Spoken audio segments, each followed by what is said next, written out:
Hello बच्चों। तो आज हम लोग जो है क्लास 12th फिजिक्स का मोस्ट इंपॉर्टेंट क्वेश्चन करेंगे जो आप लोगों के बोर्ड एग्जाम में देखने को मिल सकता है।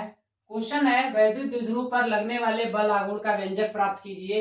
या फिर इसको जो है ऐसे भी पूछा जा सकता है कि एक समान वैद्युतीय क्षेत्र में रखे वैद्युत द्विध्रुव पर लगने वाले बल आघूर्ण का व्यंजक प्राप्त कीजिए। तो इसके लिए सबसे पहले आपको क्या करना है, ये फिगर बना लेना है। इसको बनाने में आपको क्या क्या चीजें ध्यान रखनी है, आपको जो है बहुत सारी लाइन खींच देनी है, समांतर लाइन। और इन समांतर लाइन को जो है आप लोग क्या बोलेंगे, विद्युत क्षेत्र बोलेंगे। ठीक है, तो इसकी डायरेक्शन आप लोग ऐसे पहले बना लेंगे। उसके बाद क्या करेंगे, इसमें एक वैद्युत द्विध्रुव लेंगे। द्विध्रुव किसे कहा जाता है, दो आवेश लेना होता है, एक आवेश माइनस की होता है, दूसरा आवेश प्लस की होता है, और इनके बीच की लेंथ कितनी लेनी होती है, 12।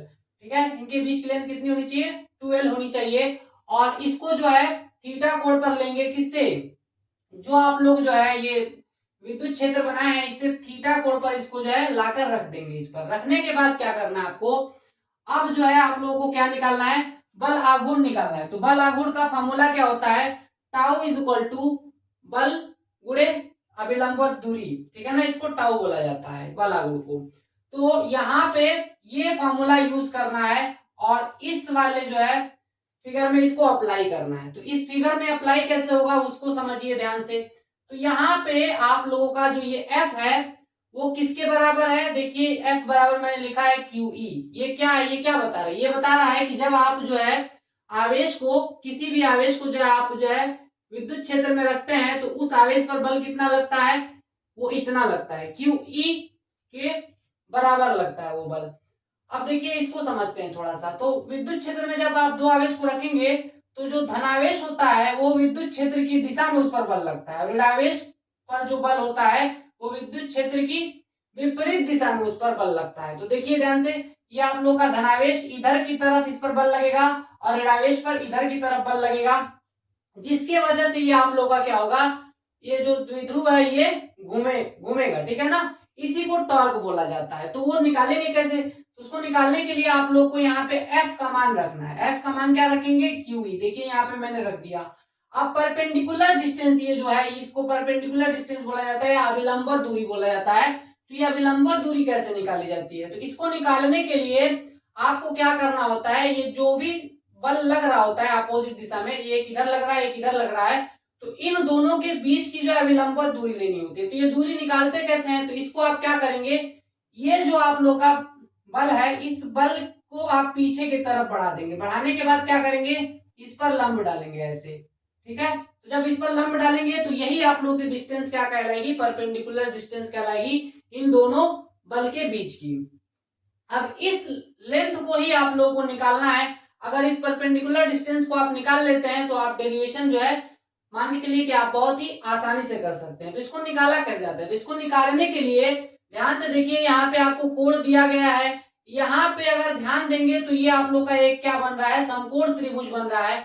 समकोण त्रिभुज बनने की कंडीशन में आप लोग का यहाँ पे जो कर्ण का मान दिया गया है और अगर कोण दिया गया है, आपको जो है लंब निकालना है तो आपको जो है यहाँ पे त्रिकोणमितीय अनुपात इस्तेमाल करना होगा। त्रिकोणमितीय अनुपात में ऐसा अनुपात आपको लेना होता है जिसमें आप लोग का जो है क्या आता हो, लंब आता हो और कर्ण आता हो।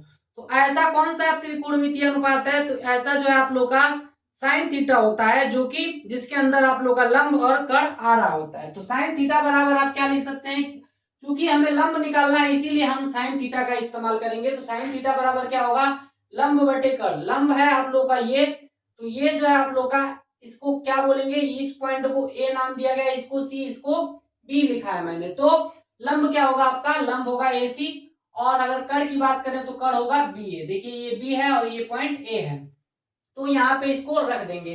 अब मुझे निकालना क्या है, ये वाली डिस्टेंस निकालनी थी, इसी को परपेंडिकुलर डिस्टेंस बोला मैंने। तो ये आप निकालेंगे कैसे, तो AC बराबर आप क्या करेंगे, जब AC निकालना होगा तो इस BA का गुणा इसमें कर देंगे, तो BA साइन थीटा हो जाएगा AC बराबर। अब इस BA का मान आपको दिया गया, इस पूरे की लेंथ मैंने कितना बताया कि 12 होता है। तो BA बराबर आप क्या लिख सकते हैं, 2L लिख सकते हैं, और साइन थीटा ऐसे ही रहेगा। अब ये जो चीज आ रही है AC, इसी को मैंने क्या बोला कि इसको परपेंडिकुलर डिस्टेंस बोलेंगे। तो इसको उठा के आप किस में रख देंगे, इस वाले समीकरण में रख देंगे, ठीक है, जिसमें हमने एफ का मान रखा था। अब इसमें जब रखेंगे तो आपका जो है फाइनल क्या मिल जाएगा आपको, Q E into 12 sine theta. अब देखिए ध्यान से, इतना करने के बाद अब क्या करना होता है, यहाँ पे Q इंटू 12 के जगह पे जो है आपको P रखना होता है, ठीक है। तो जब ऐसा करेंगे तो आपका फाइनल क्या बनेगा, देखिए Q2L, इन तीनों को हटाना है और इसके जगह पे आपको क्या रख देना है, P रख देना है। ऐसा करने से आपका फाइनल रिजल्ट ये बन जाता है। अब ऐसा क्यों किया जाता है, तो इसको करने के पीछे का रीजन ये होता है कि ये वैद्युत द्विध्रुव पर जो है हम लोग बल आघूर्ण निकाल रहे हैं, तो वैद्युत द्विध्रुव आघूर्ण भी इसमें होना चाहिए। इस वजह से जो है आप लोग जो है यहाँ पे P रखते हैं, इसके अस्तित्व को बताने के लिए कि यहाँ पे हम जो ले रहे हैं वो क्या है, वैद्युत द्विध्रुव है, ठीक है। तो वैद्युत द्विध्रुव के अस्तित्व को बताने के लिए हम लोग किसको लेते हैं, यहाँ पे वैद्युत द्विध्रुव आघूर्ण को इसमें रखते हैं, ताकि हमें बाद में पता चल सके कि हाँ ये किसके बारे में बात हो रही है, वैद्युत द्विध्रुव के बारे में बात हो रही है। तो मुझे उम्मीद है कि आपको ये डेरिवेशन बहुत ही अच्छे से समझ में आया होगा। और अगर मेरी वीडियो अच्छी लग रही है तो आप मेरे वीडियो को ज़्यादा से ज़्यादा शेयर करिए और मेरे चैनल को सब्सक्राइब करिए।